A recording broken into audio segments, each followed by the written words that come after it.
Hello everyone. आज की इस क्लास में सामाजिक जनांकिकी से संबंधित ये क्लास रहने वाली है जिसमें इम्पॉर्टेंट फैक्ट्स को बताया जाएगा। क्लास स्टार्ट हो इससे पहले आप सभी इस वीडियो को ज़्यादा से ज़्यादा लोगों के साथ शेयर ज़रूर कर दीजिए। अगर आप नेट, जेआरएफ, पीजीटी, जेआईसी या फिर असिस्टेंट प्रोफेसर एग्जाम की तैयारी कर रहे हैं सोशियोलॉजी से, तो इस चैनल के साथ जुड़कर आप यहाँ से अपने स्टडी को कंप्लीट कर सकते हैं।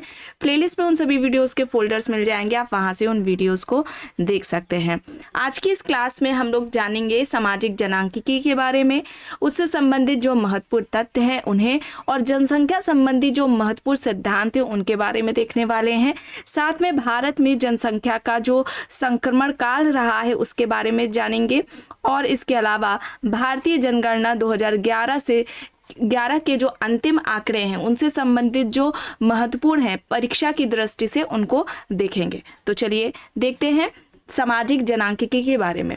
तो किसी भी समाज की जन्म दर, मृत्यु दर केवल जैविकीय प्रक्रियाओं का परिणाम ना होकर ये समाज की जो सामाजिक आर्थिक परिस्थितियां होती है उनसे भी यह प्रभावित होती है। समाज की संस्कृति, धर्म, नैतिक स्तर, गरीबी, ये सभी स्थितियां हैं जो कि जन्म दर और मृत्यु दर को प्रभावित करती हैं। अगर जनांकिकी की बात की जाए तो इसे डेमोग्राफी कहा जाता है, और इस शब्द का प्रयोग 1885 में गोइलार्ड द्वारा किया गया था। किंतु विधिवत रूप से इस शब्द का जो प्रयोग है वो जॉन ग्रांट ने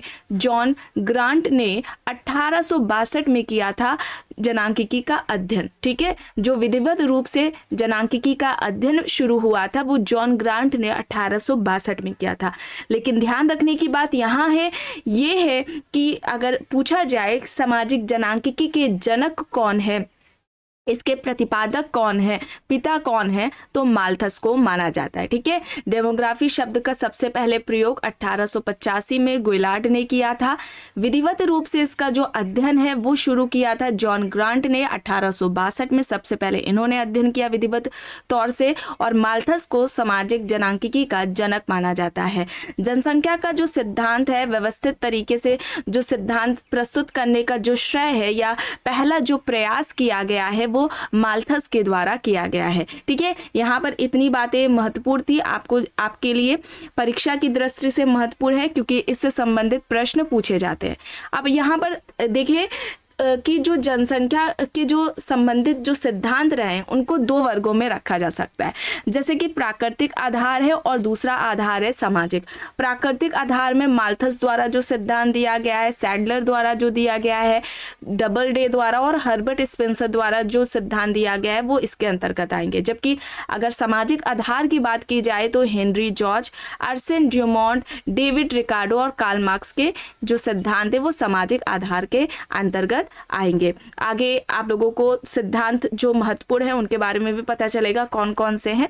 अब यहाँ पर देखते हैं माल्थस का जो जनसंख्या संबंधी जो सिद्धांत रहा है, इन्होंने निराशावादी दृष्टिकोण से प्रस्तुत किया है। जनसंख्या का जो इनका सिद्धांत है वो निराशावादी दृष्टिकोण से प्रस्तुत किया, ये याद रखिएगा। एक इनका जो लेख है, ठीक है, ये एग्जाम में पूछा जाता है, सन भी पूछ लिया जाता है कब आया, तो याद रखिएगा इन्होंने जनसंख्या संबंधी जो सिद्धांत दिया है उस पर जो लेख लिखा है, an essay on principles of population है, ये 1798 में लिखा गया है। वर्ष पूछा जाता है, ठीक है, लेख भी पूछा जाता है, ये है किसका और कब लिखा है माल्थस ने, ये भी सन भी पूछ लिया जाता है, तो ये याद रखिएगा। ठीक है, ये जो आधार है ये भी आप याद रखिएगा। वैसे ज़्यादातर पूछा जाता है जैसे कि आहार का जो सिद्धांत है वो किसका है। ठीक है, आहार का सिद्धांत जो डाइट थ्योरी थी वो डबल डे द्वारा दी गई है। जनसंख्या का जो घनत्व सिद्धांत है वो सैडलर द्वारा दिया गया। इस तरीके से पूछा जाता है जो कि आपको आगे देखने को मिलेगा।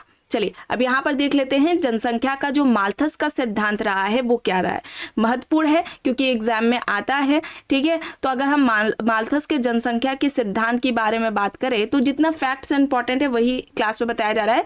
पूरा सिद्धांत अगर कराया जाएगा तो क्लास बहुत लंबी हो जाएगी चूँकि सिद्धांत भी बहुत ज़्यादा है, लेकिन जो इम्पोर्टेंट फैक्ट्स है वो आपको यहाँ पर बताए जा रहे हैं। इन्होंने क्या कहा था, जो जनसंख्या वृद्धि है वो ज्यामितीय दर से बढ़ती है, जैसे कि 1, 2, 4, 8, 16 ऐसे बढ़ेगी। और जो खाद्यान्न वृद्धि है, ठीक है, वो अंगणितीय दर से बढ़ती है, 1, 2, 3, 4, 5 इस तरीके से बढ़ती है, जिसके परिणाम स्वरूप क्या होगा, जनसंख्या और जो संसाधन है उसमें असंतुलन की स्थिति उत्पन्न हो जाएगी। और इन्होंने असंतुलन पे नियंत्रण से संबंधित जो उपाय बताए थे वो 2 तरह के उपाय बताए थे। एक तो प्राकृतिक और नैसर्गिक प्रतिबंध है, जिसमें युद्ध, संक्रामक बीमारियां हो जाएंगी, शिशु हत्याएं हो जाएंगी, तो उसके माध्यम से जनसंख्या में क्या होगा, नियंत्रण आ सकता है, देखने को मिलता है। इसके अलावा जो निरोधात्मक या निवारक उपाय हैं, जैसे कि नैतिक नियंत्रण है, स्वैच्छिक निरोध है, विवाह ना करना या देरी से विवाह करना, इसके माध्यम से भी क्या देखने को मिलता है, जनसंख्या पे नियंत्रण लगाया जा सकता है। ये याद रखिएगा, माल्थस ने मृत्यु को जनसंख्या कम करने का धनात्मक उपाय माना है। ठीक है, ये इंपॉर्टेंट है। ये इस तरीके से पूछा जाता है, किसने जनसंख्या ज्यामितीय दर से बढ़ती है और जो खाद्यान्न है वो गणितीय दर से बढ़ती है, इस तरीके से पूछा जाता है। ठीक है, ये याद रखिएगा, परीक्षा की दृष्टि से महत्वपूर्ण है। अब यहाँ पर अगर आहार सिद्धांत की बात की जाए, ठीक है, आहार सिद्धांत की बात की जाए, जो डाइट थियरी है वो डबल डे के द्वारा दी गई थी। अब इनका क्या है, इनके सिद्धांत में महत्वपूर्ण क्या है बात, तो इन्होंने जनसंख्या वृद्धि के निर्धारण में खाद्य आपूर्ति के तत्व को महत्वपूर्ण माना था। इनके अनुसार जनसंख्या वृद्धि और खाद्य आपूर्ति में विपरीत संबंध पाया जाता है। खाद्य आपूर्ति जितनी अधिक होगी, जनसंख्या की वृद्धि जो होगी वो उतनी ही कम होगी, ये इनका मानना था। ये कहते हैं कि अधिक भोजन संतानोत्पादन की जो प्रवृत्ति होती है उसमें बाधा का काम करती है। इसके अलावा प्रजनन फलन का जो सिद्धांत है वो हर्बर्ट स्पेंसर द्वारा दिया गया है। जैविक अवस्था का जो सिद्धांत है वो कोराडो गिनी द्वारा दिया गया है। वृद्धिघात वक्र का जो सिद्धांत है वो रेमंड पर्ल द्वारा दिया गया है। और अतिरिक्त जनसंख्या का जो सिद्धांत है वो कार्ल मार्क्स द्वारा दिया गया है। ठीक है, इस तरीके से सिद्धांत डायरेक्टली पूछे जाते हैं कि ये याद रखिएगा, ये सभी जनसंख्या से संबंधित सिद्धांत है। ठीक है, इन्हें याद कर लीजिएगा, इनके नोट्स बना लीजिएगा क्योंकि एग्जाम में पूछे जाते हैं। अब यहाँ पर देखिए, सामाजिक कुसुमायोजन का जो सिद्धांत है वो हेनरी जॉर्ज द्वारा दिया गया है। सामाजिक केशाकर्षण का जो सिद्धांत है वो अर्सन ड्यूमोंट द्वारा दिया गया है। और ऐच्छिकवाद का जो सिद्धांत है वो फ्रैंकफर्टर द्वारा दिया गया। ये सभी सिद्धांत जनसंख्या से संबंधित है। अब यहाँ पर एक महत्वपूर्ण सिद्धांत आता है अनुकूलतम अथवा आदर्श जनसंख्या का सिद्धांत, जो कि एडविन कैनन के द्वारा दिया गया है। इस सिद्धांत के समर्थक की बात की जाए तो कौन कौन से हैं, देखिए यहाँ पर लिखा हुआ है, कार्ल सैंडर्स है, एडवर्ड वेस्ट है, प्रोफेसर सेल्जनिक है, डॉल्टन है, प्रोफेसर रॉबिन्सन है। ये सभी प्रमुख हैं, और भी हैं, लेकिन जो प्रमुख समर्थक हैं उनके बारे में बस यहाँ पर आपको बताया गया है। कैनन क्या कहते हैं, एडविन कैनन के अनुसार किसी विशिष्ट क्षेत्र में ऐसी जनसंख्या जो अधिकतम आर्थिक उत्पादकता को संभव करती है ये सीमित होती है। किसी देश की यह विशिष्ट जनसंख्या जो अधिकतम प्रति व्यक्ति आय को संभव कर सके, ऐसी जनसंख्या क्या कहलाती है, अनुकूलतम या आदर्श जनसंख्या कहलाती है। ठीक है, ये परिभाषा याद रखिएगा, किसकी है, एडविन कैनन की है। जनसांख्यिकी जो संक्रमण का जो सिद्धांत है, ठीक है, जनसांख्यिकी संक्रमण का जो सिद्धांत है वो किसके द्वारा दिया गया है, थॉमसन और नोटेस्टीन के द्वारा दिया गया है। अब इनका क्या कहना है कि एक समाज विकास के साथ साथ उच्च जन्म दर और उच्च मृत्यु दर से निम्न जन्म दर और निम्न मृत्यु दर तथा सामान्यतः ग्रामीण एवं अशिक्षित समाज से मुख्य नगरीय औद्योगिक एवं शिक्षित समाज में रूपांतरित होता है। इस सिद्धांत के अनुसार देखा जाए तो जनसंख्या वृद्धि और सामाजिक आर्थिक विकास के बीच में सीधा संबंध पाया जाता है। ठीक है, ज़्यादातर जो सिद्धांत है उससे संबंधित जो माल्थस का है वो पूछा जाता है। नियंत्रण के जो उपाय हैं किसने बताए, इस तरीके से पूछा जाता है और डायरेक्टली पूछ लिया जाता है ये है सिद्धांत किसका, तो किसने कौन सा सिद्धांत दिया ये आपको अच्छे से याद करना है। ठीक है, नोटेस्टीन ने जनसंख्या का जो संक्रमण सिद्धांत है वो उनकी उससे संबंधित 3 अवस्थाओं की बात की थी। जन्म दर में कमी आने से पहले जनसंख्या में अधिक वृद्धि दर, जन्म दर में कमी आने से जनसंख्या वृद्धि दर में कमी, और जन्म दर और मृत्यु दर से कम होने पर जनसंख्या में कमी। ये 3 जो अवस्थाएं हैं वो नोटेस्टीन के द्वारा बताई गई हैं, इसे ध्यान आप रखेंगे। अब देखिए यहाँ पर जो अवस्थाएं हैं वो कौन कौन सी हैं।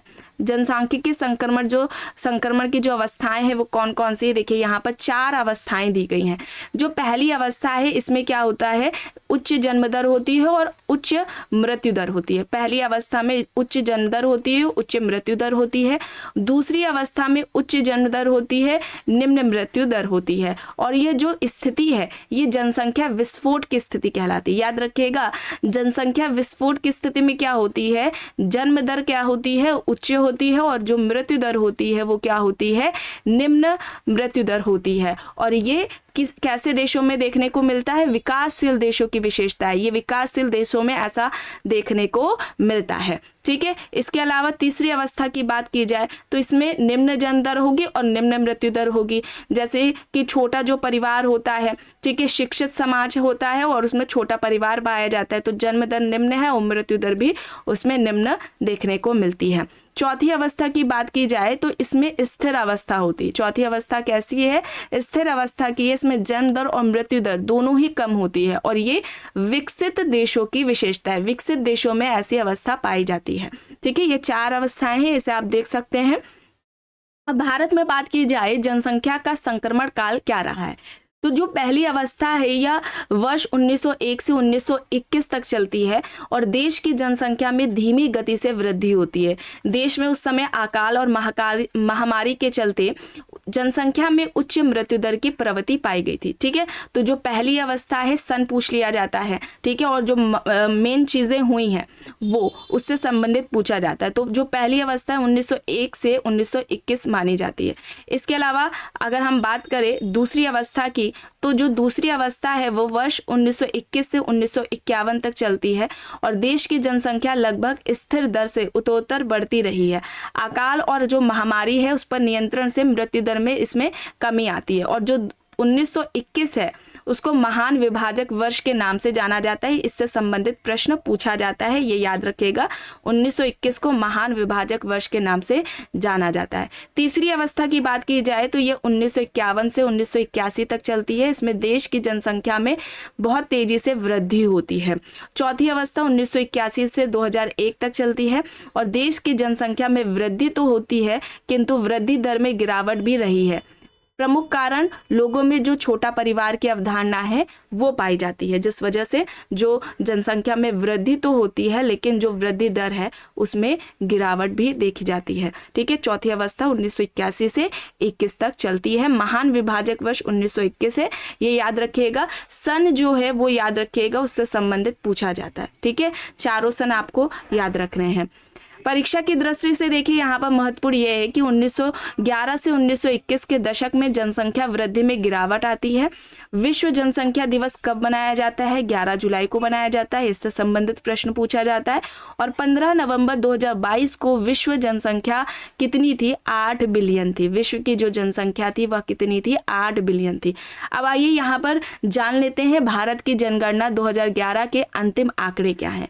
तो वर्ष 2011 की जनगणना के अनुसार देखें तो भारत की जो कुल जनसंख्या है वह कितनी है, 12.9 मिलियन। ऐसे करके आप याद कर लीजिए। ठीक है, ऐसे इजी पड़ेगा, ऐसे करके याद रखिए। ग्रामीण जनसंख्या प्रतिशत में भी याद करिएगा।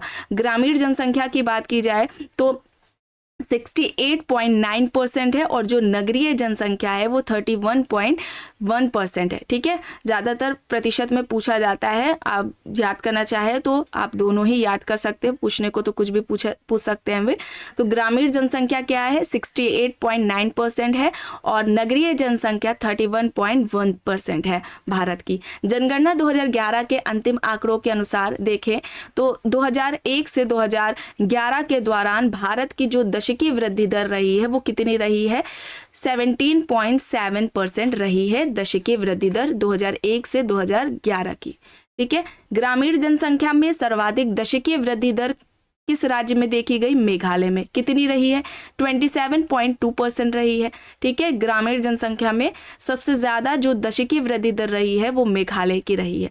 नगरीय जनसंख्या में सर्वाधिक दशकीय वृद्धि दमन एवं दीव की रही है और जनगणना 2011 के संदर्भ में भारत के सर्वाधिक नगरीकृत राज्य कौन से हैं, तो ये सही क्रम में याद रखिएगा, क्योंकि सही क्रम में लगाने को आता है। कौन है एक राज्य नहीं पूछते हैं, सही क्रम में लगाने को ज़्यादातर अब पूछते हैं। तो कौन कौन सा है सर्वाधिक नगरीकृत राज्य? गोवा, मिजोरम, तमिलनाडु, केरल और महाराष्ट्र है। गोवा, मिजोरम, तमिलनाडु, केरल, महाराष्ट्र ये भारत के सर्वाधिक नगरीकृत राज्य हैं। जनगणना 2011 के संदर्भ में भारत के न्यूनतम नगरीकृत राज्य कौन से हैं? तो हिमाचल प्रदेश, बिहार, असम, ओडिशा, मेघालय हैं। ठीक है, ये न्यूनतम नगरीकृत राज्य हैं। और 11 की जनगणना के अंतिम आंकड़ों के अनुसार देश में लिंगानुपात प्रति 1000 पुरुषों पर महिलाओं की संख्या कितनी रही है? 943 रही है, ये पूछा जाता है। ठीक है, चलिए आगे देखते हैं। जनगणना 2011 के अंतिम आंकड़ों के अनुसार देश की जनसंख्या का जो घनत्व है वो प्रति वर्ग किलोमीटर कितना है? 382 है। ठीक है, घनत्व याद रखिएगा। सभी राज्यों और केंद्र शासित प्रदेशों में दिल्ली का जो जनसंख्या घनत्व है वो सबसे ज्यादा है। राज्यों में देखा जाए तो बिहार शीर्ष पर है। ठीक है, बिहार का जो जनसंख्या घनत्व है वो ज्यादा है। और न्यूनतम अगर बात की जाए तो जो न्यूनतम जनसंख्या घनत्व है वो अरुणाचल प्रदेश का है। कितना है? 17 है। सर्वाधिक जनसंख्या वाले 5 राज्यों की बात की जाए तो उत्तर प्रदेश है, फिर दूसरे नंबर पर महाराष्ट्र, बिहार, पश्चिम बंगाल और आंध्र प्रदेश है। ये सबसे ज्यादा जनसंख्या वाले 5 राज्य हैं। न्यूनतम जनसंख्या वाले 3 राज्यों की बात की जाए तो सिक्किम, मिजोरम, अरुणाचल प्रदेश हो जाएंगे, जिनकी जनसंख्या कम है। सर्वाधिक जनसंख्या वाले 3 केंद्र शासित प्रदेशों की बात की जाए तो दिल्ली हो जाएगा, पुडुचेरी हो जाएगा, चंडीगढ़ हो जाएगा। न्यूनतम जनसंख्या वाले 3 केंद्र शासित प्रदेश में लक्षद्वीप, दमन एवं दीव, दादरा एवं नागर हवेली हो जाएगा, जिसमें न्यूनतम जनसंख्या है। ठीक है, ये केंद्र शासित प्रदेश है।